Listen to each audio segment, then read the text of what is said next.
Surfing the net may seem easy for most people, but what if you can't see or have other disabilities? One group is making the ride on the information superhighway a little less bumpy with some friendly competition.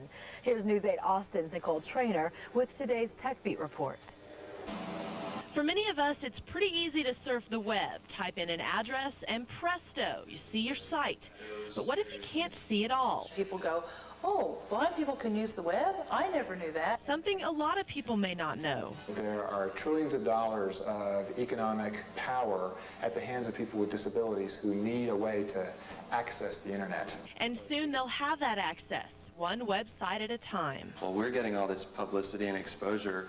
The nonprofit gets a professionally developed website for free in a day. The competition is called AIR Austin, AIR standing for Accessibility Internet Rally. Start your engines and let the race begin. And here's how it works. A high-tech company is paired up with a nonprofit organization, and the two create a website in just one day. The high-tech folks, who are tremendously busy, have the opportunity to volunteer and do long-term good by doing what they do best. There's an opportunity here to get a professionally done website to reach the clients and people that are served in the community. The Motor Truck Goodwill site took the gold last year, but in the spirit of the games, dozens of tech-savvy folks are making a huge difference in our community. It's a great thing for our nonprofit, Goodwill Industries of Central Texas, as well as all nonprofits. Everyone wins. Equality on the internet, something we may take for granted, something these guys are determined to achieve. Nicole Trainer, News 8 Austin. The actual AIR Austin website competition is coming up in mid-October. Now, again, the winner last year was the Motor Truck Goodwill team. Motor Truck says it plans on making this year 2 in a row.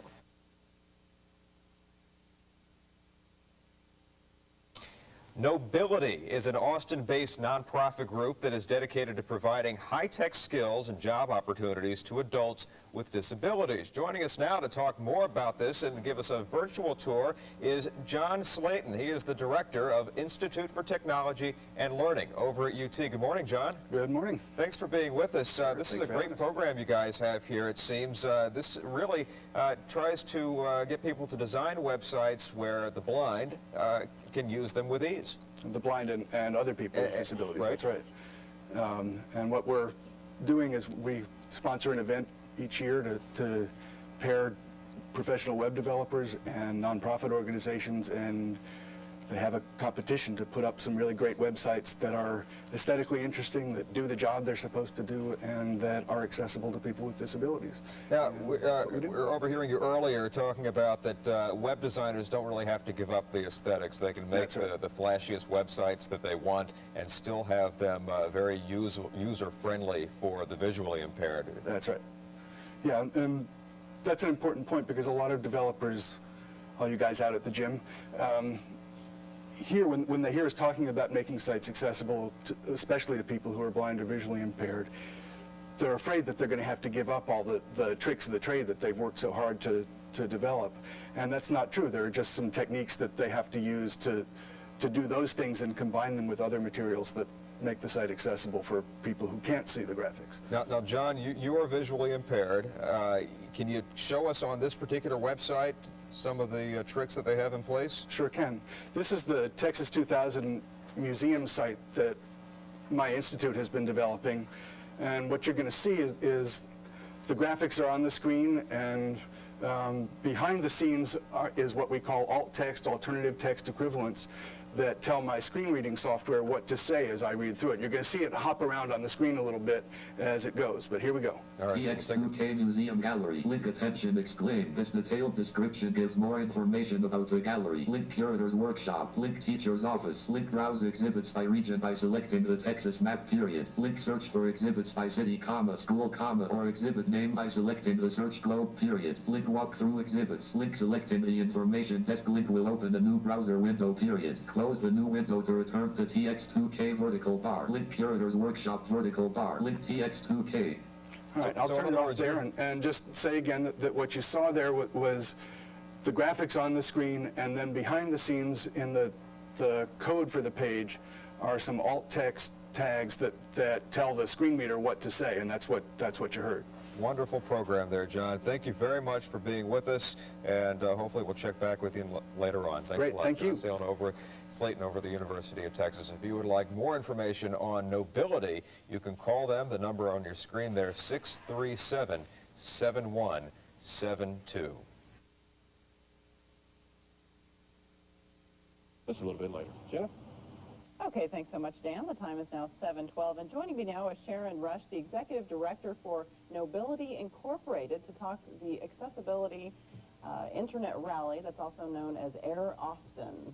Thanks so much for being with us this morning. Well, thanks, Jonathan. I'm happy to be here. Yeah, and this is a public awareness campaign. If you can just talk a little bit about what's going on today, because we're not talking about accessibility for income, but this is for disabilities. We're talking about accessibility for everyone, including people with disabilities, and that includes people who are blind or may have motor skills impairments that allows them to use assistive technology to browse the web.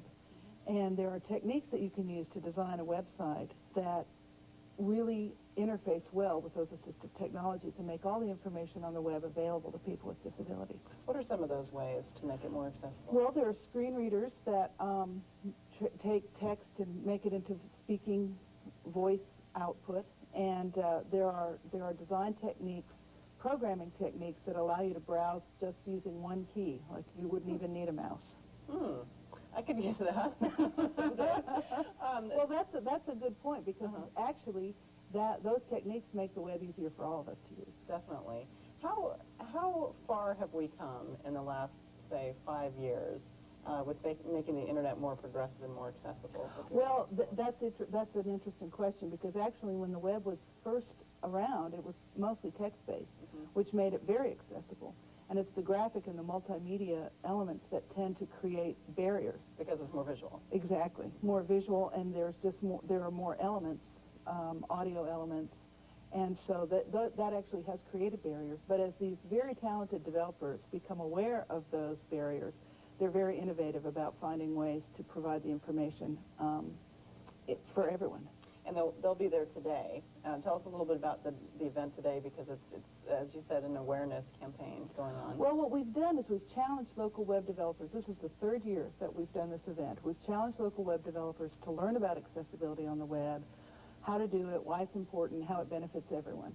Then they use the skills that they've learned about accessibility, and they build websites for nonprofit organizations. Now, they're doing that today in a one-day competition, 8 hours of intense, concentrated work building accessible websites for 25 different nonprofit organizations. Wow, so it's a competition. Do they win anything at the end? They do. They win a big rally trophy. We've got 2 categories, and we award 3 prizes in each category. Wonderful. Well, it sounds like a great event, and it is going on today, you said. It is going on today, right now. And there it is, the Accessibility Internet Rally. Infotech is where it's being held. It's 9420 Research Boulevard from 8 a.m., so 45 minutes from now, a little bit of time, until 5. For more information, you can, of course, log on to KXAN.com. And Sharron, thanks so much for being with us, and it sounds like a great idea, and should be a lot of fun out there.